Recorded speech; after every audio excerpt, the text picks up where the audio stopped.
Assalamualaikum warahmatullahi wabarakatuh.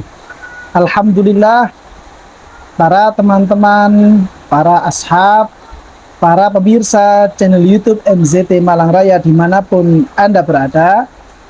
Pada kesempatan kali ini, kita masih diberikan kekuatan oleh Allah Ta'ala, masih diberikan kesempatan oleh Allah Ta'ala, sehingga kita semuanya masih bisa melaksanakan berbagai macam aktivitas, melaksanakan berbagai macam kegiatan, teriring harapan dan doa mudah-mudahan kegiatan-kegiatan yang kita laksanakan dari perihal-perihal yang baik itu semuanya senantiasa mendapatkan ridho dari Allah Subhanahu wa Ta'ala. Dan mudah-mudahan barangkali dari kegiatan atau tindakan yang kita lakukan, sekiranya itu adalah tindakan yang kurang baik, mudah-mudahan itu semuanya diampuni oleh Allah Subhanahu wa Ta'ala. Amin ya rabbal alamin. Para pemirsa channel YouTube MZT Malang Raya dimanapun Anda berada, pada kesempatan kali ini kami ingin memberikan satu tanggapan, kami ingin memberikan suatu respon dari kritik dan juga pertanyaan yang telah masuk kepada kami, yang kebetulan kritik dan pertanyaan ini berkaitan dengan video kami pada sesi sebelumnya yang kami saat itu menerangkan tentang perihal hukum merayakan Tahun Baru Masehi.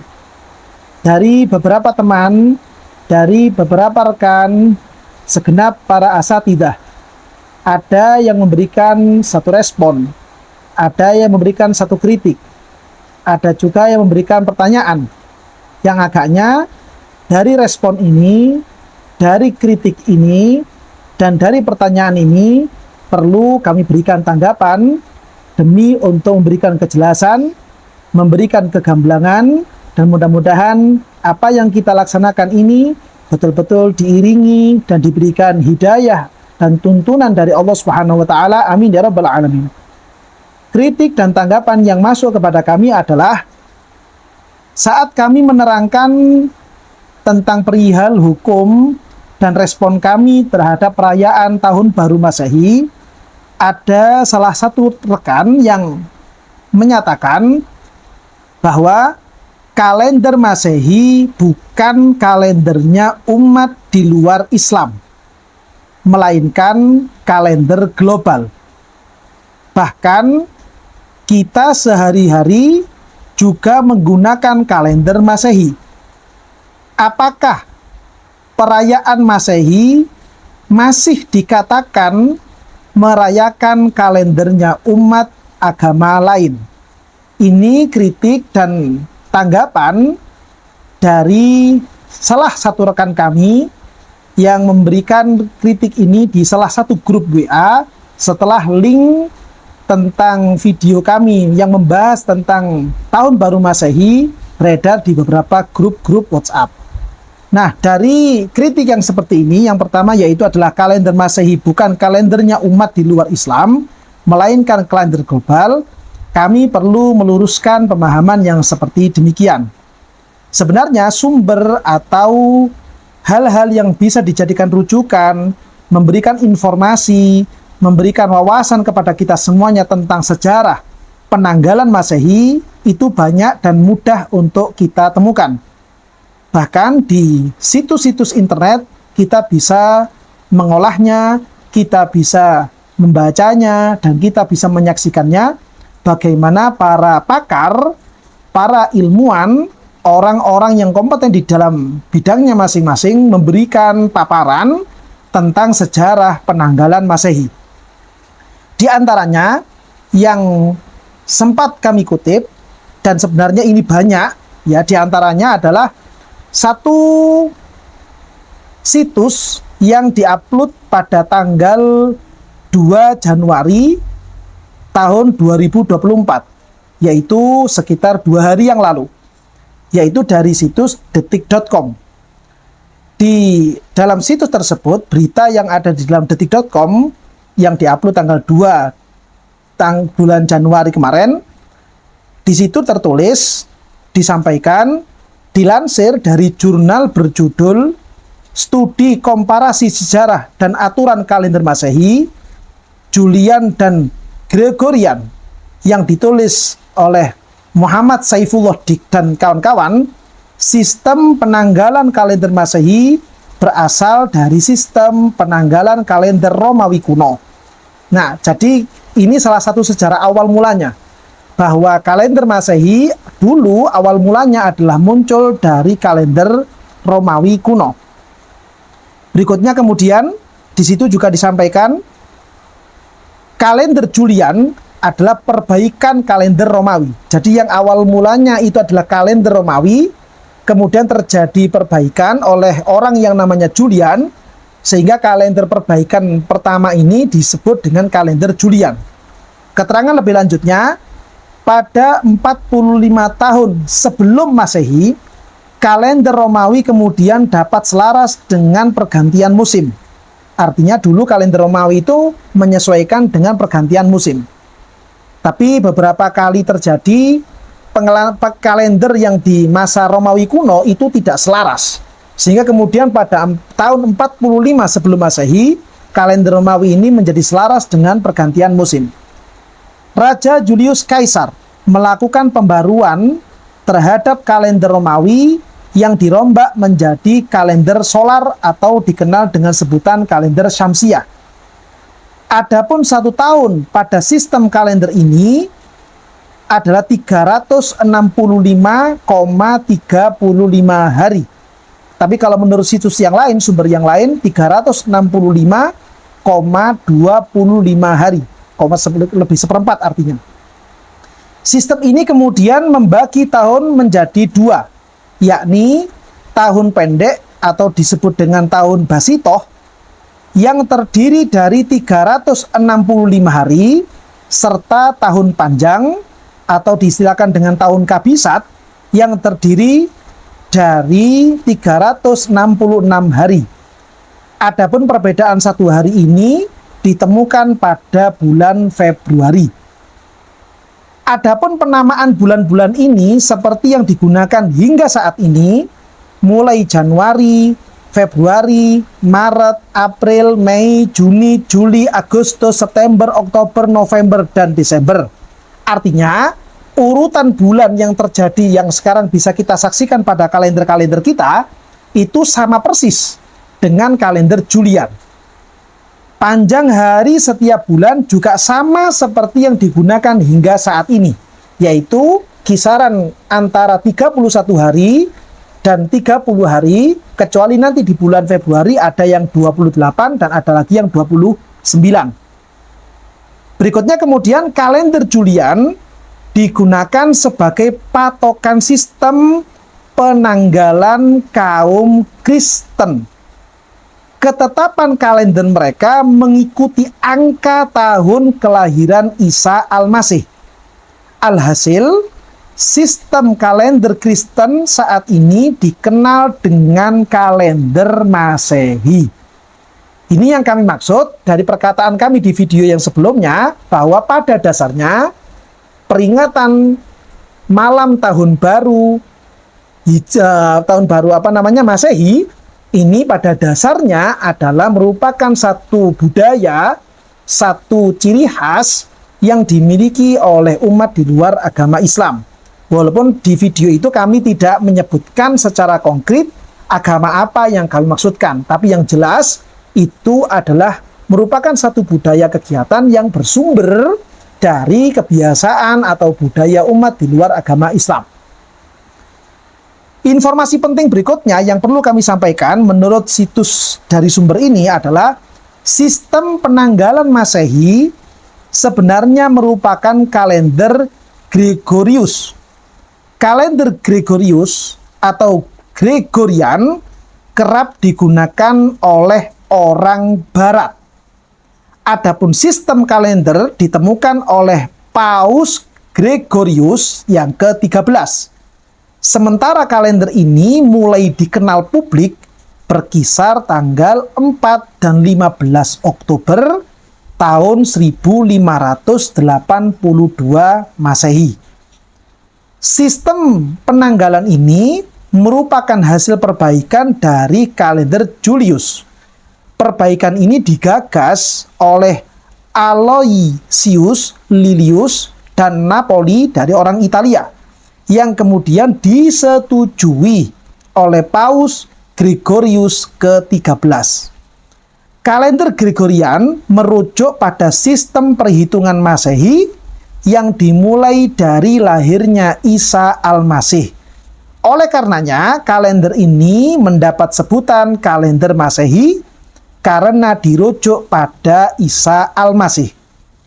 Ini informasi penting yang harus diketahui oleh banyak orang. Informasi berikutnya dilansir dari situs resmi Direktorat Guru Pendidikan Dasar. Sistem kalender ini akhirnya diterima negara-negara penganut Kristen Katolik, termasuk Italia, Spanyol, dan Portugal. Di Indonesia, negara kita, kalender Gregorius resmi digunakan pada tahun 1910. Pemakaian sistem kalender di Indonesia tertuang dalam Undang-Undang Wet of Het Netherlands Onderdanschrift. Sebelum menggunakan kalender Masehi, Indonesia menggunakan sistem penanggalan Hijriah hingga awal abad ke-20. Jadi maksudnya apa? Di Indonesia sendiri, negara kita ini, sejak dari dulu, sejak awal mula para wali songo dan juga orang-orang dari Timur Tengah berdakwah di Indonesia, itu penanggalan yang awal mulanya dari kalender-kalender Jawa, itu kemudian bisa berubah menjadi penanggalan Masehi. Dan itu kemudian resmi digunakan di seluruh pelosok tanah air Nusantara. Namun ketika Belanda menjajah, sedikit demi sedikit, kalender Masehi ini mulai disebarkan di tengah-tengah masyarakat. Hingga kemudian pada tahun 1910, kalender Masehi ini disahkan oleh negara sebagai kalender negara Republik Indonesia. Dari sini, kita bisa mengambil satu kesimpulan bahwa kalender Masehi pada dasarnya merupakan penanggalan atau sistem penanggalan dari umat di luar agama Islam. Kalau kemudian dari kritik rekan kami itu dikatakan bahwa ini merupakan kalender global, bagaimana kemudian? Ya itulah yang dinamakan dengan budaya. Itulah yang dimaksud dengan budaya. Jadi budaya itu bermula dari satu orang, yang kemudian satu orang ini dari akal pikirnya, dari budi pekertinya, dia memunculkan satu gagasan tertentu, lalu gagasan ini disebarluaskan, menular dari satu orang, dari satu kelompok, sampai satu suku, sampai ke negara-negara yang lain. Hingga kemudian tersebar hingga ke negara kita, Republik Indonesia. Inilah yang namanya budaya. Jadi awal mulanya budaya yang ada di Nusantara adalah penanggalan Hijriah, namun kemudian penanggalan Hijriah ini tergeserkan dengan penanggalan Masehi. Nah, ini kemudian yang kami maksudkan dengan agaknya umat Islam sekarang di tahun 2024 ini ya semakin jauh, semakin kering, bahkan mungkin bisa dikatakan semakin buta, semakin asing, semakin tidak familiar dengan budaya Islam itu sendiri. Dalam masalah lebih fokusnya yaitu masalah penanggalan, yang harusnya kita sebagai umat Islam memiliki budaya berupa penanggalan Hijriah, agaknya kemudian penanggalan Hijriah ini berpindah dan bergeser kepada penanggalan Masehi. Apakah kemudian kita sebagai umat Islam menerima budaya dari umat di luar Islam ini merupakan satu perbuatan yang salah? Kami menjawab itu tidak selamanya salah. Kita sebagai umat Islam, bahkan pola pikir yang ada di dalam umat Islam memiliki satu ciri khas pemikiran berupa pemikiran yang open-minded. Kita bisa menerima dari budaya manapun selama budaya tersebut tidak bertentangan dengan aturan-aturan syariat atau aturan-aturan agama yang berlaku dan kita anut dan kita yakini selama ini. Selama tidak bertentangan, maka itu tidak ada masalah. Namun, walaupun secara hukum itu adalah satu hal yang tidak masalah, bagi kami, ketika ranahnya ini merupakan ranah dakwah juga, selain kita menjelaskan masalah hukum, di situ juga ada nuansa dakwah. Maka penting bagi kami untuk menyampaikan, agaknya umat Islam sekarang perlu untuk membangkitkan, perlu untuk kembali sadar betapa mulianya, betapa tingginya budaya-budaya yang sebenarnya dimiliki oleh umat Islam, kita sebagai penganut-penganutnya. Sehingga kita sebagai umat Islam sendiri perlu untuk menghidup-hidupkan budaya yang asli dari agama kita. Bukan kemudian kita lebih dominan, kita merasa lebih nyaman dengan budaya-budaya di luar agama Islam. Terlebih lagi, kalau kemudian budaya-budaya tersebut telah dicampuri dengan perbuatan-perbuatan yang memang secara syariat dianggap sebagai satu kemungkaran. Ikhtilat bainar rijal wan nisa, tercampurnya laki dengan perempuan, yang kemudian hampir rata-rata orang perempuan yang duduk dan berkumpul bersama di situ tidak menutup auratnya, saling sendagurau dengan lawan jenis yang mereka bukan mahram.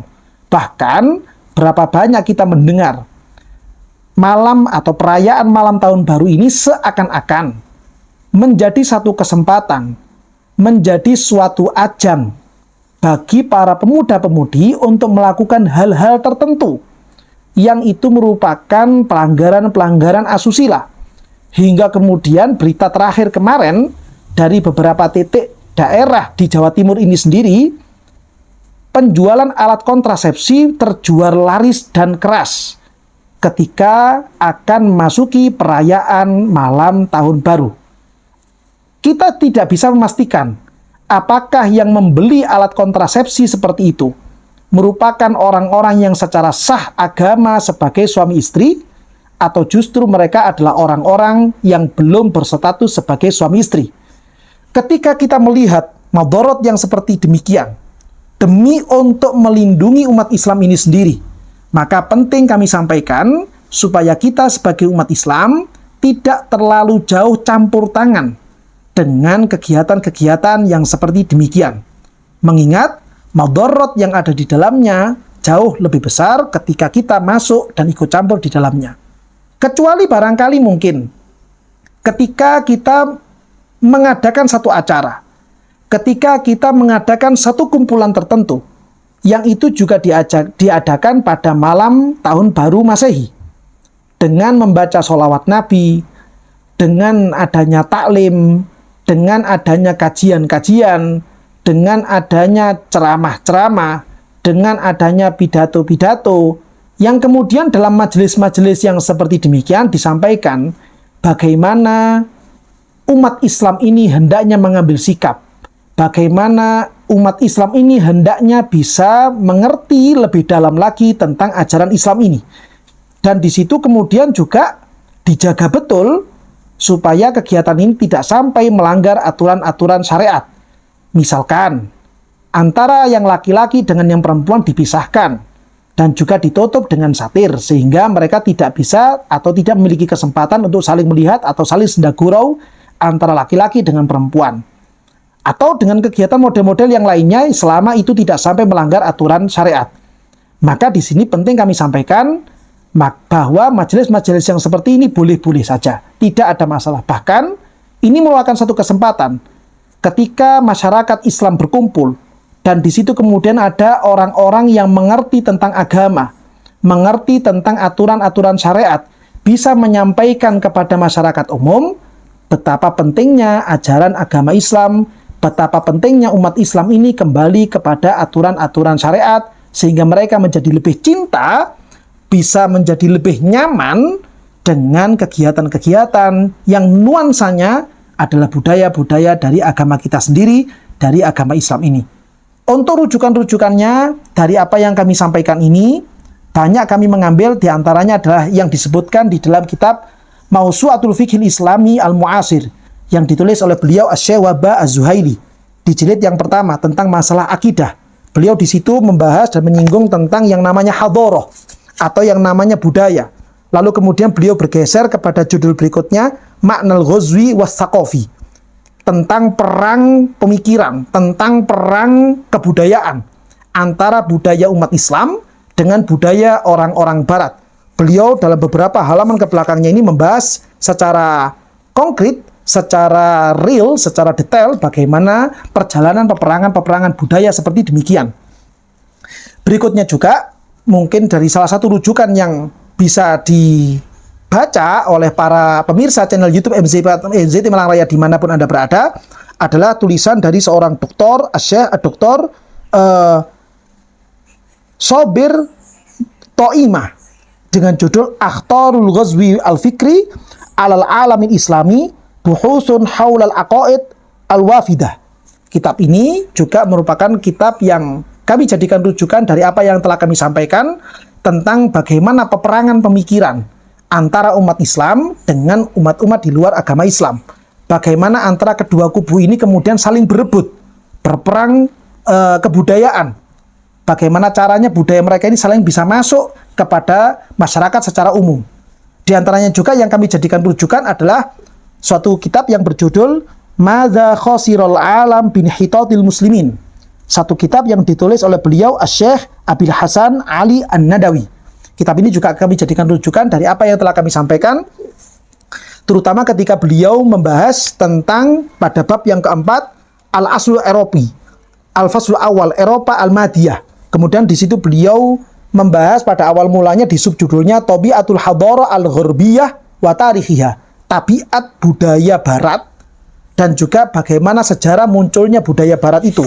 Hingga kemudian beliau di situ menukil perkataan orang-orang orientalis sendiri, perkataan orang-orang barat sendiri, bagaimana upaya mereka bisa memasukkan budaya barat, bisa memasukkan budaya-budaya Kristen kepada halayak umum. Itu juga disampaikan dalam buku ini. Dan yang juga kami jadikan rujukan adalah satu kitab yang ditulis oleh beliau Asy-Syaikh Muhammad Said Ramadan Al-Buti yang dengan judul Al-Islam wal Gharb. Di sini beliau mengulas bagaimana para musaqqafin, para budayawan dari kalangan barat di tahun-tahun sekarang, mereka mulai merasa jenuh, mereka mulai merasa bosan dengan budaya barat itu sendiri. Dan ketika mereka ini mulai mempelajari bagaimana budaya Islam, di situ mereka menemukan ketenangan, di situ mereka menemukan kenyamanan. Ini pengakuan dari orang-orang budayawan yang ada di kalangan kelompok orang-orang barat itu sendiri. Baik baratnya itu nuansa Amerika ataupun barat itu yang bernuansa Eropa. Banyak pengakuan dari kalangan cendekiawan di sana yang kemudian merasa tenang ketika mempelajari ajaran-ajaran agama Islam. Bahkan banyak di antara mereka yang kemudian masuk dalam agama Islam dan butuh dengan pendidikan-pendidikan agama Islam. Di sini beliau menceritakan panjang lebar. Dan juga beliau di sini berpesan kepada para dai, kepada para aktivis-aktivis dalam agama Islam, para pengajar, para pendakwah, supaya memiliki satu ghiroh yang besar, memiliki suatu kecemburuan yang besar terhadap agama Islam ini sendiri. Bagaimana kita berupaya membentengi umat Islam ini supaya mereka tidak sampai tergeser akidahnya kepada akidah di luar agama Islam dengan berbagai macam upaya. Di antaranya yang disebutkan beliau dalam kitab ini adalah tentang pentingnya dan bahayanya peperangan budaya yang dilakukan oleh orang-orang barat dalam kitab ini. Kalau kemudian tadi dikatakan, apakah tetap dikatakan perayaan penanggalan Masehi, dalam kitab usul fikihnya Syekh Wahbah Zuhaili di jilid yang kedua, ketika beliau membahas masalah adat, ketika ada suatu adat yang baru muncul di era-era sekarang, lalu kemudian adat ini bertentangan dengan nas, bertentangan dengan dalil-dalil dalam agama Islam, maka kebiasaan yang baru ini, budaya yang baru ini tidak boleh digunakan ketika bertentangan dengan nas-nas yang ada. Nas yang kami maksudkan adalah satu riwayat hadis yang sahih yang diriwayatkan oleh beliau Al-Imam An-Nasai. Yang hadis ini kemudian dinukil ulang oleh Imam Suyuti dalam kitabnya beliau Al-Jami As-Shaghir. Yang mana di situ Gusti Kanjeng Nabi Muhammad SAW beliau bersabda, "Asy-syahru yakunu tis'atan wa isrin wa yakunu salasin fa idza ra'aitumuhu fasumu wa idza ra'aitumuhu fa'aftiru fa in ghumma 'alaikum fa akmilul iddata." Yang di sini sedang membahas tentang bahwa bulan-bulan yang ada di dalam agama Islam yang itu langsung muncul dari lisan Gusti Kanjeng Nabi Muhammad SAW dengan riwayat yang sahih bahwa penanggalan Islam itu kisaran antara 30 hari atau 29 hari. Ketika hadis ini disyarahi oleh beliau Syekh Muhammad Abdul Rauf Al-Munawi dalam kitab beliau Faidul Qadir pada jilid yang keempat, beliau menyatakan bahwa walam makana man qablana ahlu hisabin lima fihi min husuli amri dunya fakanat a'wamuhum syamsiyatan kana saumuhum adada ayyamin la wahdata syahrin wa kana fihi ala hadhihi umma minal kulfati ma kana fi saumi ahli kitab min haitsu lam yakun fihi aklun wala nikahun ba'da naumin lianala ra'sa hadhihi ummah wa awailah haddan min awailil umami sumarokiyat ila ma yahussuha. Artinya yang di sini maksud beliau di situ menyinggung bahwa penanggalan syamsiah, penanggalan matahari atau penanggalan Masehi ini memang berangkat dari budaya orang-orang ahli kitab. Dalam lebih spesifiknya adalah mereka orang-orang dari kalangan Nasrani. Menurut beliau dalam kutipan ini juga bahwa penanggalan umat Islam adalah penanggalan Hijriah. Artinya apa? Budaya dari luar Islam adalah penanggalan, diantaranya adalah penanggalan Masehi. Adapun budaya yang ada dari Islam itu sendiri, yang lahir dari perut Islam itu sendiri adalah penanggalan Hijriah. Sehingga di situ kami menyatakan bahwa pada dasarnya penanggalan Masehi ini bersumber dari budaya atau kebiasaan atau ciri khas dari umat di luar agama Islam. Inilah kiranya mungkin tanggapan yang penting kami sampaikan pada kesempatan kali ini dari kritik dan saran, dari kritik dan pertanyaan yang telah masuk kepada kami. Mudah-mudahan apa yang kami jelaskan ini bisa memberikan kegamblangan, bisa memberikan kemanfaatan, bisa menyebabkan terbukanya hati kita untuk semakin sadar betapa pentingnya hati kita untuk semakin melek dan semakin terbuka. Kita kembali kepada budaya-budaya kita, budaya agama Islam, sehingga kita bisa menjadi orang-orang Islam yang penuh mendapatkan ridho dari Allah Subhanahu wa taala, dan mudah-mudahan kita juga dicintai dan bisa dibanggakan oleh kekasih kita, junjungan kita, Nabi besar Muhammad sallallahu alaihi wasallam. Inilah kiranya yang bisa kami sampaikan pada kesempatan kali ini. Kurang lebihnya kami mohon maaf yang sebesar-besarnya, dan barangkali mungkin dari keterangan kami ada yang kurang jelas atau mungkin ada pertanyaan-pertanyaan susulan, maka bisa Anda sampaikan melalui kolom komentar atau melalui nomor admin yang telah tertera pada layar YouTube Anda. Mudah-mudahan kita semuanya senantiasa diberikan hidayah oleh Allah Subhanahu wa taala. Amin ya rabbal alamin.